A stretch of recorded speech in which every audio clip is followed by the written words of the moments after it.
The smell of roasted turkey filled Mom's dining room, but the warmth stopped there. I sat at the far end of the table, the spot they always saved for me, furthest from the conversation, closest to the kitchen door. My sister Rachel held court at the other end, her engagement ring catching the light every time she gestured, which was often. "So the wedding venue is finally confirmed," Rachel announced, beaming at her fiancé Marcus. "The Peninsula. They had a cancellation and we jumped on it." "The Peninsula?" Aunt Linda gasped. "Rachel, that's incredible. How did you manage that?" "Well, when you're a senior marketing director at a Fortune 500 company, you make connections." Rachel smiled, then her eyes drifted toward me. That smile sharpened. "Some of us work hard to build real careers." I took another bite of mashed potatoes. They were good. Mom always made them with real butter and cream cheese. "Marcus just made partner at his law firm," Rachel continued, squeezing his hand. 29 and already a partner. Can you believe it? "That's our Rachel," Dad said, raising his wine glass. "Always been the ambitious one. The one who made something of herself." The implication hung in the air like the steam from the turkey. I was 28. I was not the ambitious one. I had not made something of myself. "Jake, pass the rolls," Mom said quietly, her tone apologetic. She always tried to smooth things over, never quite succeeding. I passed the basket to my cousin Derek, who sat beside me in what I'd come to think of as the budget seating section of the table. Derek was in community college. I was a warehouse worker. We were the family's participation trophies, proof that not everyone could be exceptional. "So Jake," Uncle Tom leaned forward, his voice that particular combination of curiosity and pity that I'd learned to recognize over the years. "Still at that distribution center? What is it, 3 years now?" I said. "For years." "Well, steady work is nothing to be ashamed of," he offered, though his tone suggested otherwise. "Not everyone can be the CEO type." Rachel laughed, a bright, crystalline sound. "Jake's more of a show-up, punch-the-clock, go-home kind of guy. Nothing wrong with that. The world needs workers." Marcus nodded thoughtfully. "Absolutely. Blue-collar jobs are the backbone of America. I mean, someone has to do them." I took a sip of water. They weren't wrong about the warehouse part. I did work at a distribution center. I went there 3 times a week, sometimes 4. Of course, I went there because I owned it, along with 14 others across the West Coast. But they didn't need to know that. "Jake's always been the practical one," Mom said, and I could hear the defeat in her voice. She'd given up defending me years ago, settling instead for this lukewarm acknowledgement of my existence. Not everyone needs to be in the spotlight. "Remember when he wanted to do that computer thing in college?" Dad chuckled, shaking his head. "We told him to get a real degree, something practical. Good thing he didn't waste money chasing that pipe dream." I remembered. I'd wanted to study computer science at Stanford. They'd refused to pay, said it was a waste, that I should go to state school and study business like Rachel. So I'd gone to community college for a year, worked nights, taught myself to code. Built my first app in a studio apartment that smelled like cigarette smoke from the neighbors. That app was now the foundation of a logistics optimization platform used by 43 of the Fortune 500 companies. The warehouse job. I'd started working there to understand supply chain pain points from the inside. Then I'd bought the company. Then I'd bought 13 more.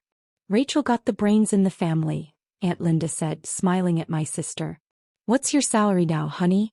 You must be doing so well." $180,000 base plus bonuses, Rachel said, trying to sound modest and failing. "It's comfortable." It was a good salary. I paid my VP of operations $240,000 and she was worth every penny. My own salary. Well, I paid myself $120,000 a year to keep things simple for taxes. The other $847 million from last year's revenue went back into expansion and the investment portfolio my financial team managed. "Jake, you must be making what, 40,000? Uncle Tom asked. "That's decent for warehouse work." "Something like that," I said. Rachel's phone buzzed on the table. She glanced at it, then did a double take. Her face went pale, then flushed red. "What's wrong, honey?" Marcus asked. She stared at her screen, her mouth opening and closing. "There's a Forbes alert." "Oh, did they announce something about your company?" Mom asked, brightening. Rachel's company getting Forbes coverage was exactly the kind of thing she lived for. "No," Rachel said slowly. Her eyes lifted from the phone to me, confusion and something else. Something sharper, flickering across her face. It's not about my company. The table went quiet. Rachel turned her phone around. On the screen was a Forbes notification. Forbes 30 under 30. Tech entrepreneur Jake Morrison revolutionizes global supply chain with $4.2 billion valuation. The silence stretched. I took another bite of turkey. That's not. Mom started then stopped. There must be another Jake Morrison. The picture, Rachel whispered. It's him. She tapped the notification. The article loaded. And there I was, professional headshot taken 2 months ago at the Forbes photoshoot, standing in front of one of my distribution centers. The headline read, "From warehouse floor to billionaire, how Jake Morrison built ChainSync without anyone knowing." Derek leaned over to look at the phone. Holy shit. Language, Aunt Linda said automatically, but her heart wasn't in it. He was staring at me. Everyone was staring at me.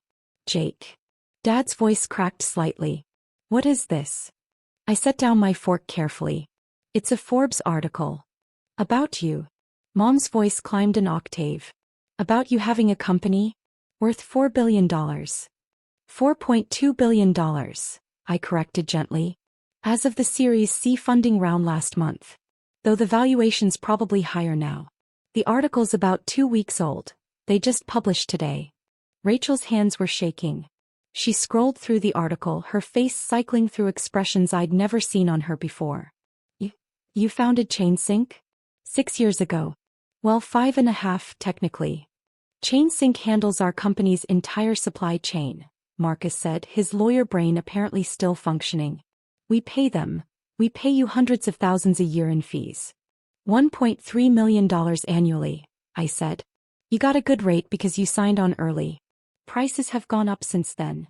Uncle Tom made a choking sound. You're a billionaire? On paper. Most of it's tied up in the company and investments. But yes, my net worth is somewhere around $2.8 billion, depending on stock prices and market fluctuations. The silence that followed was profound. I could hear the refrigerator humming in the kitchen, the distant sound of neighbors' music, the tick of the grandmother clock in the hallway. Rachel found her voice first. But you work at a warehouse. I own 15 warehouses, I said. I work at them sometimes because I like to stay connected to ground-level operations. That's actually what the Forbes article is about. How I built the company from the inside out, understanding every aspect of the supply chain before I tried to optimize it. $4.2 billion, Dad repeated, looking dazed. That's not possible. You're 28. 28 is the average age for tech founders to hit unicorn status, I said. I'm actually a bit behind schedule compared to some of my peers. Mom's hand went to her chest. Jake, why didn't you tell us? I looked at her for a long moment. When would I have told you, Mom? Between Dad telling me I was wasting my life on computers, or Rachel explaining how I'm not SEO material. That's not fair, Rachel said, but her voice lacked conviction. Isn't it? I kept my tone level, conversational. Last Christmas you introduced me to your work friends as my brother, the warehouse guy, in that tone people use when they're explaining something embarrassing. At Easter, Dad told his golf buddies I'd never had much ambition. At your engagement party, you literally seated me at the kids' table because you said I wouldn't fit in with the professionals. Marcus was scrolling on his own phone now. There are 30 articles here. Wall Street Journal, TechCrunch, Bloomberg. Jake, you were on CNBC last month. The Squawk Box interview, I nodded. That was a good conversation. Jim Cramer wanted to talk about expansion into Asian markets. Jim Cramer, Aunt Linda repeated faintly. You talked to Jim Cramer. Several times. He's actually pretty funny off camera. Rachel's phone buzzed again. Then continuously. She looked down at it and I watched the blood drain from her face completely. What now? Marcus asked. Everyone's sharing the article, she whispered. Everyone from work. My boss just texted asking if I'm related to the Jake Morrison from Forbes. She looked up at me, something like panic in her eyes. My boss. My VP. The CEO of my company just sent a company-wide email congratulating me on having a tech visionary in the family. That's nice of them, I said. Nice.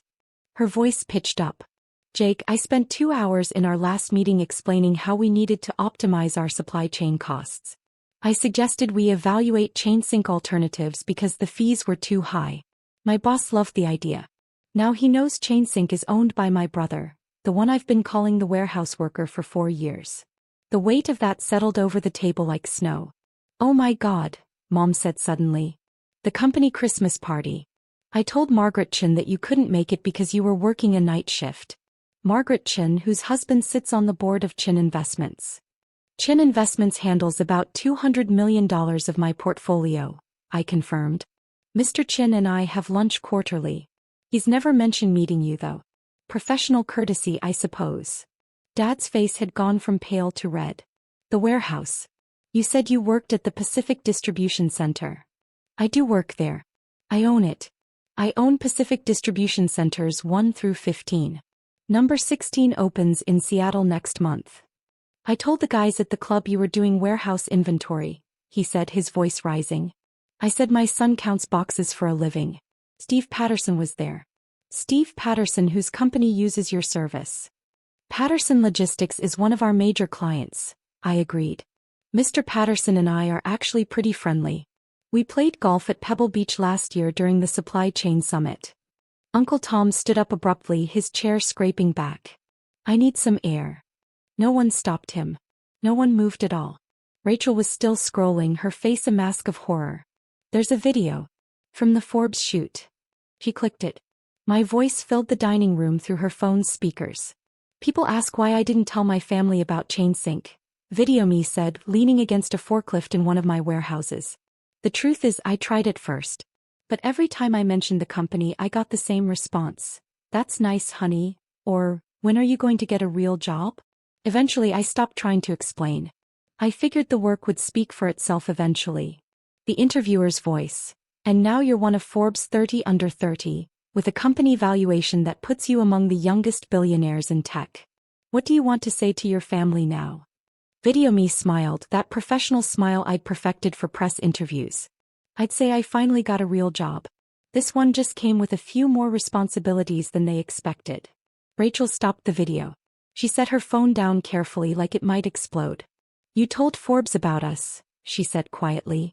About how we treated you. They asked about my inspiration, I said. I told them the truth.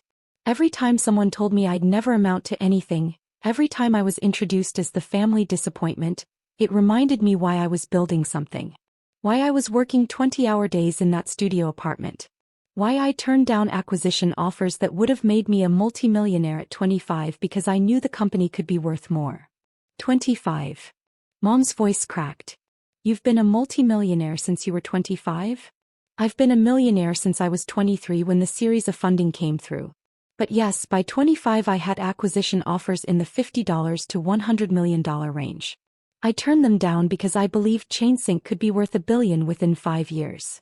You were right, Marcus said, his lawyer brain apparently cataloging all this information. I was conservative. We hit unicorn status, $1 billion valuation, in 3.5 years. The $4.2 billion valuation came 6 months ago.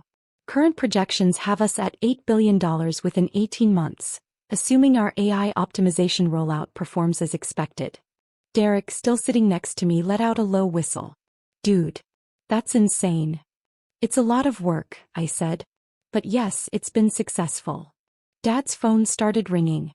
He looked at it, then stood up abruptly and walked out of the room. Through the doorway I could hear his muffled voice. Steve, I can explain. No, I had no idea. Is that Jake Morrison? Yes, I know what I said at the club. Mom was crying silently, tears running down her face. Jake, sweetheart, I'm so sorry. I didn't know. We didn't know. You didn't ask, I said gently. I told you I was working on something. You told me to be realistic. I told you I had meetings in the city. You asked if they were job interviews for better positions. I told you I was traveling for work. You said warehouse work doesn't require travel and I must be lying. We thought, she started then stopped because there was no good way to finish that sentence. Aunt Linda had her phone out now too. It's everywhere. CNN just posted about it.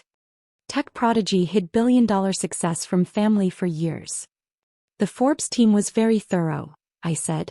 They interviewed about 50 people, Investors, clients, employees, industry analysts. They wanted to understand how I built the company so quietly.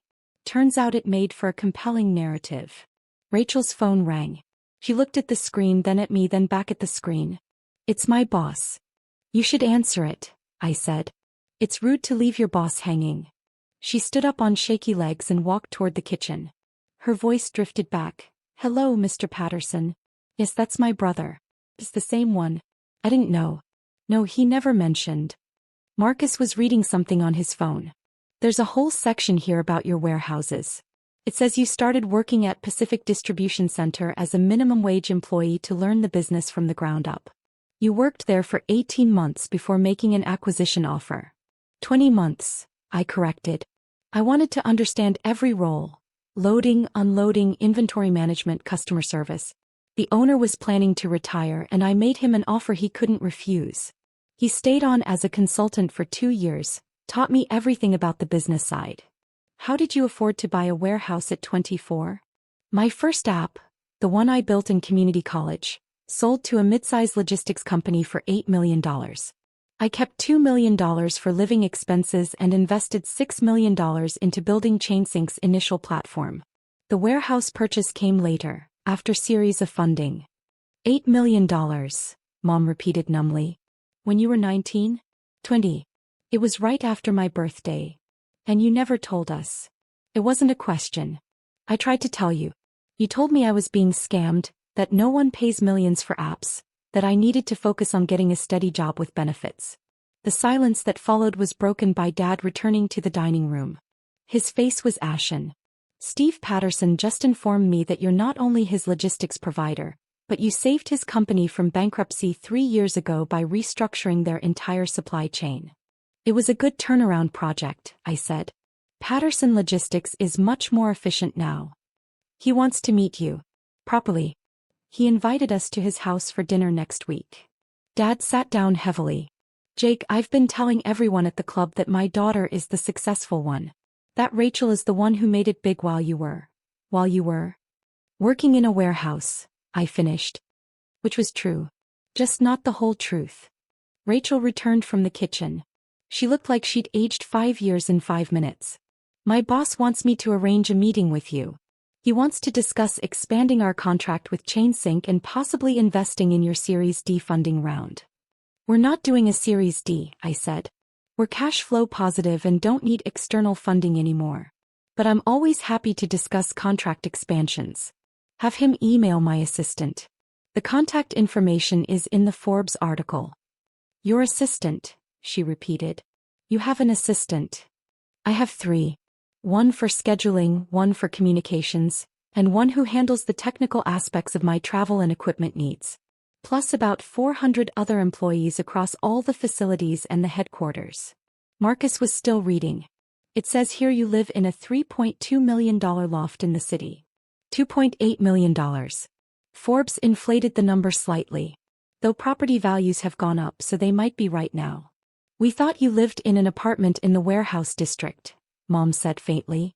"I do live in the warehouse district. That's where my loft is. I bought and renovated an old industrial building. It's convenient. I can walk to the main distribution center in 15 minutes. "Why?" Rachel's voice broke on the word. "Why did you let us think you were poor? That you were barely making it?" I looked at her for a long moment. "I didn't let you think anything. You decided what you wanted to believe and I stopped correcting you. Every time I tried to share what I was building, I got condescension or dismissal. So I stopped sharing. But billions of dollars. It's not about the money," I said. "It was never about the money. It was about building something that mattered. Something that actually solved problems. Do you know how much waste there is in global supply chains? How many inefficiencies? I built something that fixes that. The money is just a side effect of doing it well." Uncle Tom returned from outside looking shell-shocked. "My neighbor just called. He saw the Forbes article. Wanted to know if I was related to Jake Morrison." He looked at me. I told him no. I told him I didn't know any billionaires. "You can tell him yes next time," I said. "I don't mind." Aunt Linda had tears in her eyes. "Jake, the things we said. The way we treated you. You treated me like you saw me," I said simply. "I understand. Success is hard to imagine when you can't see the work behind it. You saw a warehouse worker. You didn't see the platform I was building, the code I was writing, the meetings I was taking, the company I was growing. Dad's phone rang again. He looked at it and groaned. It's Bob from the club. You might want to answer it, I said. Bob Carter runs Carter Industries, and they're considering switching to ChainSync from their current provider. He might want an introduction. Dad stared at me. You knew Bob Carter was. Dad, I know everyone at your club. Half of them are clients. The other half are potential clients. Why do you think I never accepted your invitations to join you there? It would have been awkward explaining why the CEOs kept pulling me aside for business discussions. He answered the phone with shaking hands. Hello, Bob. Yes, that's my son. I'll see what I can do. Rachel sat back down at the table. Her engagement ring no longer seemed to catch the light quite the same way. The article says you're speaking at the Global Supply Chain Summit in Singapore next month. Keynote address. It's a good opportunity to announce some new features we're rolling out. I was going to go to that summit, she said quietly. As part of my company's delegation. I know. Your company signed up 3 months ago. They're one of the sponsors. You knew I'd be there? I knew your company would be represented. I assumed you might be part of the team. Were you going to tell me then? When you saw me there? I considered the question. Probably not. I would have given my keynote, taken some meetings and flown home. Whether you made the connection or not would have been up to you. That's cold, Marcus said, but there was no heat in it. Just observation. Is it? I asked. 4 years I've been the family embarrassment. The one who didn't make it. The one who wasn't worth including in the important conversations. I built a company anyway. I succeeded anyway. I didn't do it for your approval, I did it because I loved the work. The Forbes article coming out today wasn't my choice. They decide publication dates. But I'm not going to apologize for what I built. Mom was crying harder now. Jake, we love you. You know that. I know you love the idea of me, I said gently. I'm not sure you've ever loved the actual me. The me who wanted to study computers instead of business. The me who saw potential in supply chain logistics. The me who was happy working in a warehouse because I was learning something valuable. That's not fair, Rachel said again, but even she didn't sound convinced. Maybe not, I agreed. But it's true. My phone buzzed. I glanced at it. I need to take this. It's my lead investor. You have an investor calling you on Thanksgiving? Dad asked. Investors don't really observe holidays when there's money involved. I stood up. Excuse me. I walked outside to the back patio, answering as I went. Harrison, happy Thanksgiving. Yes, I saw the Forbes piece went live. No, I'm not concerned about the family angle. It's honest. The response has been strong. Good. Set up the meetings for Monday. I'll be back in the city by then. Through the window I could see my family sitting around the table, all of them on their phones now, probably reading every article about me they could find. Learning about my life from journalists and industry analysts instead of from me. Yes, the Singapore keynote is still on schedule, I continued. I've already finished the presentation. Potential acquisitions? I'll review the prospectus, but we're not in a hurry. Talchin, I'll meet him for lunch on Tuesday. Yes, same place. When I hung up and returned inside, the atmosphere had shifted again. They'd moved past shock into something else. Calculation maybe. Or recalibration. Jake, Dad said, his voice careful now, measured. We should talk. Really talk. About everything. We are talking, I said, sitting back down. We're having Thanksgiving dinner. You know what I mean. About your company. About your success. About. He gestured vaguely. Everything we didn't understand. What's there to understand? I built a company. It became successful. That's the whole story. Rachel leaned forward. The Forbes article mentions you're looking at expansion into European markets. Is that true? Yes. We're opening 3 facilities in Germany next year, with plans for 5 more across the UK and France. My company has European operations, she said, and I could hear the wheels turning in her head. We've been struggling with supply chain coordination across borders. Most companies do. That's why we're expanding there. Could I set up a meeting? Between you and our European division heads. I looked at her carefully. You want to arrange a business meeting with me? Yes. This could be huge for my company. For my career. Ah. I nodded slowly. Now I'm worth knowing. Now I'm worth introducing to your colleagues. When there's something in it for you. She flinched. That's not. Isn't it? Kept my voice level. For hours ago you mocked me for working in a warehouse. Now you want to use my success to advance your career. That's exactly what it is, Rachel. And that's fine. That's business. But let's call it what it is. Jake, that's not fair, Mom protested. Mom, I love you. I love all of you. But fairness isn't really the issue here. I stood up again. I'm going to head out. You're leaving. Dad stood too. But we haven't had dessert. And we need to talk more about this. There's not much to talk about. You all have my number. You've had it the whole time. If you want to reach out, actually reach out. But I'm not going to sit here while you all calculate how to benefit from my success. That's not what we're doing, Aunt Linda said, but her voice was weak. Aunt Linda, you've been texting someone for the past 10 minutes. I'm guessing it's someone who wants an introduction to me. Uncle Tom left earlier to call his neighbor back. Marcus has been researching how to invest in ChainSync. Dad's gotten 3 phone calls from his club.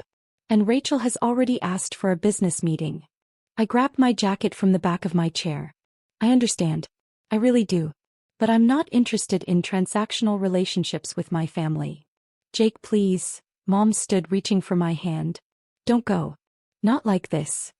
I squeezed her hand gently. I'm not angry, Mom. I'm really not.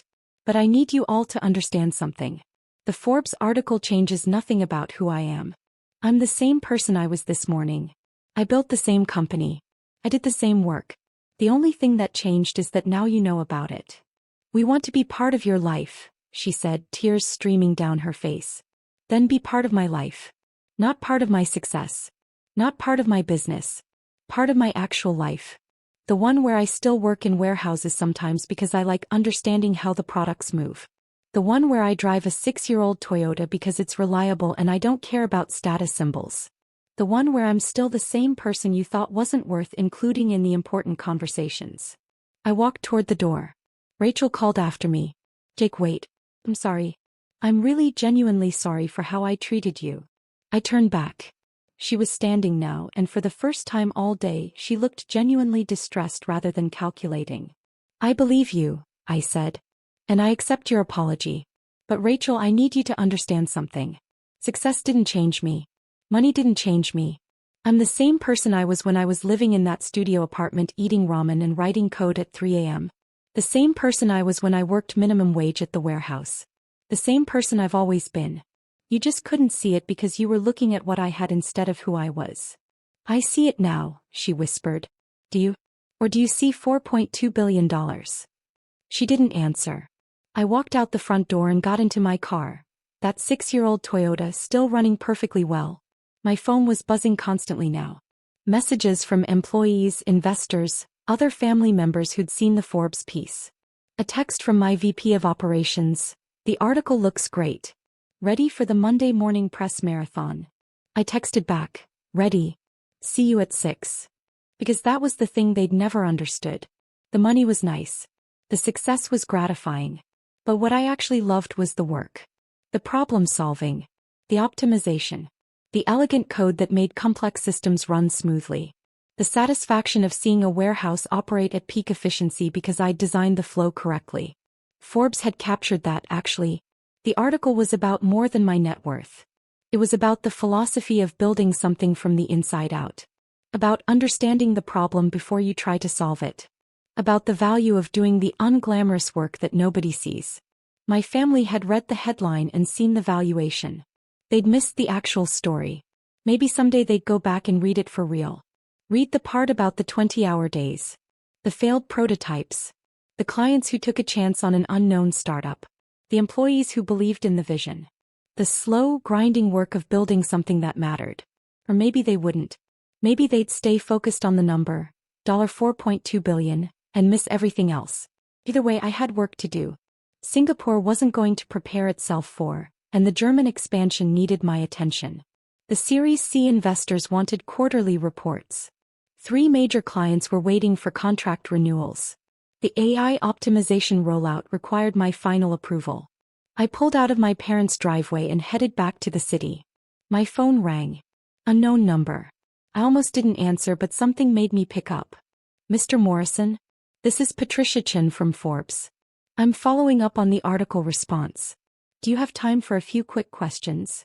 Sure, I said, merging onto the highway. The article has received extraordinary engagement. Over 2 million views in the first 4 hours.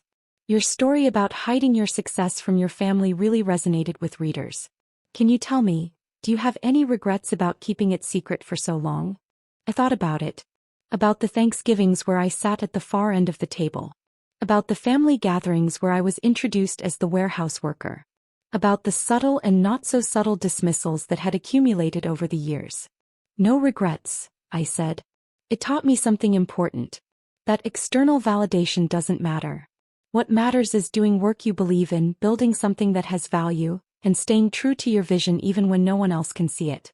My family couldn't see what I was building. But I could. And that was enough. That's a great quote. Can I use it? Sure. One more question. Now that your family knows, what happens next? I watched the city lights appear on the horizon, the skyline I'd come to know so well over the past 6 years. Somewhere in that cluster of buildings was my loft, my office, my warehouses, my life's work. Now, I said, I get back to work. The same work I've been doing all along. Nothing changes.